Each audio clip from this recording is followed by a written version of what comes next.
Solapur green मिशनचे संस्थापक तथा पश्चिम महाराष्ट्र पद्मशाली संगमचे अध्यक्ष डॉक्टर सूर्यप्रकाश राजेश कोठे यांच्या संकल्पनेतून एक घर एक झाड या पर्यावरणपूरक अभियानाचा शुभारंभ 21 मे रोजी अक्कलकोट रोड येथील गव्हर्नमेंट पॉलिटेक्निक कॉलेज परिसरातील वॉकिंग ट्रॅक येथे उत्साहपूर्ण वातावरणात करण्यात आला।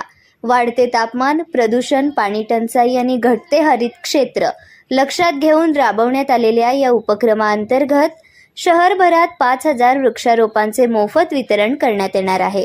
कार्यक्रमास अक्कलकोटचे आमदार सचिन कल्याण शेट्टी, सोलापूर शहर मध्यचे आमदार देवेंद्र कोठे, महापौर विनायक कोंड्याल यांची प्रमुख उपस्थिती होती। हरित सोलापूर सुंदर सोलापूर या संकल्पनेतून प्रत्येक घरात किमान एक झाड असावे या उद्देशाने कदंब, गुलमोहर, पिंपळ यासारखी 8 ते 10 फुटी वृक्षरोपे नागरिकांना मोफत देण्यात येणार आहेत। प्रास्ताविका डॉक्टर सूर्यप्रकाश कोठे यांनी पर्यावरण संवर्धनासाठी जनसहभाग महत्त्वाचा असल्याचे सांगत वृक्ष लागवड ही काळाची गरज असल्याचे नमूद केले। आजचा हा कार्यक्रम केवळ वृक्ष वाटप कार्यक्रम नाही आहे, हा आपल्या सोलापूरच्या भविष्याचा संकल्प आहे।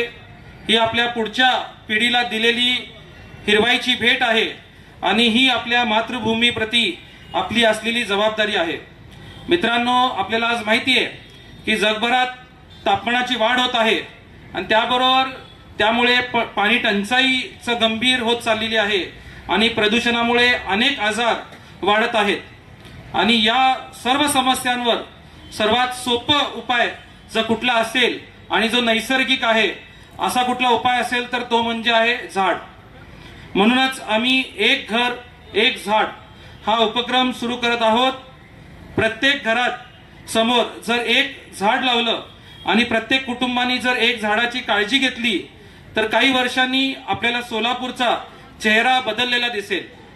विनायक दादा, आपल्याला सांगू इच्छितो की सोलापूरचं साधारणतः 180 स्क्वेअर मीटर जागा आहे आपली शहराची फक्त, आणि इकोलॉजिकल सर्वे जे आहे त्या सर्वेनुसार साधारणतः 33% वृक्ष आपल्याकडे लागवड व्हायला पाहिजे, पण आपल्याकडे 15% पेक्षा कमी लागवड सोलापुरात होते।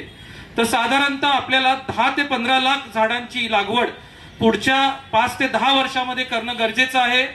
आपण आता सध्या माध्यमातून ऐकत असताल की सुपर एल निनो किंवा जो दुष्काळ आपला भाग आहे, तर हा जर गंभीर म्हणजे समस्या होत जाईल जर आपण आजच वृक्ष लागवड आपण केली नाही तर।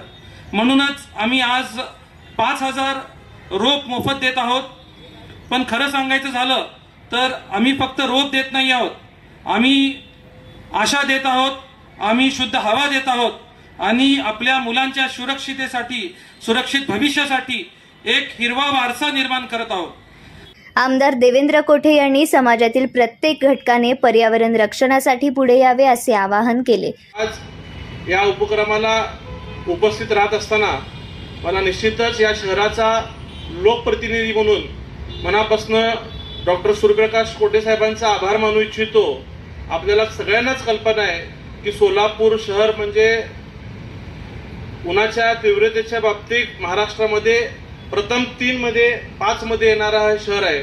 विशेषतः या शहरामध्ये वृक्ष लागवडीवरती मोठ्या प्रमाणे काम होणं अत्यंत गरजेचं आहे। आणि आज संपूर्ण जगाचा विचार करता जे काही परिणाम पर्यावरणाच्या बदलामध्ये ऋतूमध्ये होत आहेत आणि आता खऱ्या अर्थाने कुठंतरी एक गरज आहे की प्रत्येक नागरिकांनी आपल्या स्वतःची जबाबदारी स्वीकारत आपण जर आताच वृक्षारोपण केलो नाही तर येणाऱ्या काळात याचा मोठा परिणाम आपल्या शहरावरती राहू शकतो। आणि कुठंतरी प्रत्येक सामाजिक कार्याची मला वाटतं एक सुरुवात कुणीतरी केली तर त्याचा आदर्श इतरजण घेत असतात। मग समाजात काम करणारे राजकारणी लोकप्रतिनिधी असतील, वैद्यकीय क्षेत्रातले लोक असतील, विधी क्षेत्रातले लोक असतील, ज्यांना कोणालाही समाजात जो एक मानणारा वर्ग असतो अशा लोकांकडनं जर असे सामाजिक उपक्रमाचे आदर्श निर्माण होत गेले तर निश्चितच सामान्य लोकांमध्ये अतिशय चांगला संदेश यातनं जातो। आता अनेकांना वाटेल की 5000 रोपं लावले म्हणजे काय शहर पूर्ण थंड होणार आहे का? तर मी म्हणेल की एक सकारात्मक सुरुवात डॉक्टर साहेबांनी या ठिकाणी केलेली आहे। आपण प्रत्येकाने जर एक झाड लावलं तर आपले मित्र परिवार, आपले नातेवाईक हे सुद्धा आपल्याकडनं प्रेरणा घेतील आणि त्यांनी सुद्धा या वाढदिवस असेल, घरातल्या कुठल्या पुण्यतिथीचे विधी असतील, अन्य कार्यक्रम असतील, त्या कार्यक्रमाच्या दिनी जर आपण वृक्षारोपण केले तर एक चांगला बदल या ठिकाणी घडू शकतो. आमदार सचिन कल्याण शेट्टी यांनी डॉक्टर सूर्यप्रकाश कोठे यांच्या पर्यावरणपूरक कार्याचे कौतुक करत हरित सोलापूरसाठी त्यांनी सुरू केलेली चळवळ भविष्यात जन आंदोलन ठरेल असे सांगितले. म्हणजे 5,000 रोपं 5,000 झाडं लावायचं काम ते करतात. आज देश ज्या पद्धतीनं वाढायला लागला आहे, म्हणजे सिमेंटचं जंगल ज्याला म्हणतो हे वाढायला लागलं आहे. विकास कामं होत असताना आज म्हणजे परत माणूस ग्रीन एनर्जी म्हणजे पूर्वी ज्या पारंपरिक ऊर्जा स्रोत जे होते त्याच्याकडे आपण वळतोय. म्हणजे जग कसं पोल्युशन कमी करता येईल, टेम्परेचर कसं कमी करता येईल, जिथं जिथं झाडं लावले ज्या झाले तिथं पावसाचं प्रमाण, तिथलं टेम्परेचर, हा एकूण पर्यावरणाचं समतोल राखण्याचं काम जे झाडं करतात. या सिद्धरामेश्वरांच्या भूमीत डॉक्टर साहेबांनी तुम्ही जे काम केलं ते खूप कौतुकास्पद आहे. डॉक्टर साहेबांचा मुलाचं नाव निलके म्हणून. डॉक्टर साहेब, तुमचा निर्णय खूप स्तुत्य आहे. तुमच्या या निर्णयाला, तुमच्या कार्याला खूप खूप शुभेच्छा व्यक्त करतो.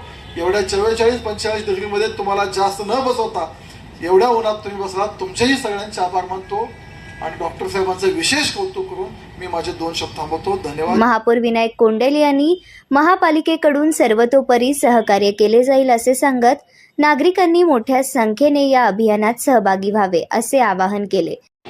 वृक्ष संवर्धन ही काळाची गरज असताना वाढते प्रदूषण असेल, तसेच वाढते प्रदूषण व पाण्याची टंचाई व सर्व हे प्रदूषणामुळं आपण झाडं लागवड करणं हे खूप अत्यंत या ठिकाणी गरजेचं असताना ही गरज ओळखून डॉक्टर सूर्यप्रकाश कोठे सर यांनी या ठिकाणी वृक्ष लागवडीचा कार्यक्रम घेतला, त्याबद्दल त्यांना मनापासून या ठिकाणी धन्यवाद देतो. या कार्यक्रमाला असलेले व्यासपीठ, आज आपल्याला माहिती आहे की सोलापूर शहरामध्ये आज आपला भाग सोलापूर शहर हा महाराष्ट्रामध्ये 3 किंवा 4 क्रमांकावर या ठिकाणी येतो. वृक्ष लागवड करणं हे अत्यंत गरजेचं असताना आपण वर्षभरात जवळपास 4 ते 5 कार्यक्रम महानगरपालिकेच्या वतीने आपण नेहमी या ठिकाणी घेत असतो. आणि विशेष कौतुक डॉक्टर साहेबांचं असं करावं लागेल, 3 ते 4 हजार झाडं या आपल्या सोलापूर शहरवासियांना ते या ठिकाणी मोफत म्हणून या ठिकाणी ते देणार आहेत आणि त्याची फक्त काळजी, संवर्धन आपल्याला या ठिकाणी करायचं आहे. डॉक्टर साहेबांचं मनापासून या ठिकाणी कौतुक करतो की विरांश सूर्यप्रकाश पर्यावरण आहे, आपण पर्यावरण निश्चित या ठिकाणी आपण लागवड करून आपण त्याचं संवर्धन करू अशी माझी खात्री आहे. आणि आपल्याला आमदार साहेबांना या ठिकाणी एक सांगू इच्छितो की आपले देवेंद्रदादा कोठे साहेब शहरमध्येचे जे आमदार आहेत, आपल्याला या ठिकाणी अर्बन डेव्हलपमेंटच्या माध्यमातून 5 कोटीचा निधी या ठिकाणी आणून या ठिकाणी आपल्याला वॉकिंग ट्रॅक असेल, लोकांना या ठिकाणी सकाळ सकाळी जे आपण व्यायाम करतो, काही लोक वल्ल्याळ ग्राउंडला जातात, काही लोक या ठिकाणी जरी आले सकाळ सकाळी 1 किलोमीटरचं वॉकिंग या ठिकाणी लोकांचं होणार आहे. आणि निश्चित फूड कोर्ट जे आहे आपलं कर्णिक नगरचं ते या ठिकाणी आज आपल्या या ठिकाणी आयुक्त साहेब या ठिकाणी येणार होते, पण आयुक्त साहेब येऊन घोषणा करणार होते आमदार साहेब, तर ते डेन्मार्क दौरे असल्यामुळे ते या ठिकाणी आले नाही, म्हणजे त्यांना येता आलं नाही. आणि या ठिकाणी आपण जर फूड कोर्ट या ठिकाणी तयार केलं तर अनेक लोकांना इकडची रेलचेल करण्यास या ठिकाणी लोकांचं या ठिकाणी वर्दळ या ठिकाणी वाढणार आहे. यावेळी वनमित्र प्रवीण तळे यांनी मार्गदर्शन केले, तर माजी प्राचार्य वासुदेव इप्पलपल्ली यांनी आभार मानले.